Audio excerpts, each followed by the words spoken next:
Kita ke informasi soal PSM. Tim Juku Eja akan jalani laga berat di pekan kelima Super League.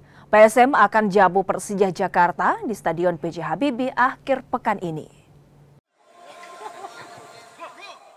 Duel big match akan dilakoni PSM Makassar dalam lanjutan Super League pekan kelima. Tim Juku Eja akan menjamu Persija Jakarta di Stadion Gelora B.J. Habibie pada 21 Desember 2025.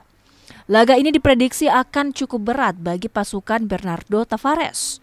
Selain Persija, salah satu tim hebat, kubu tuan rumah juga masih berjuang mencari performa terbaik. Yuran Fernandes dan kolega belum mencicipi kemenangan di Super League musim ini. Lawan Persija akan jadi ujian berat, sekaligus ajang uji coba kualitas pemain PSM musim ini.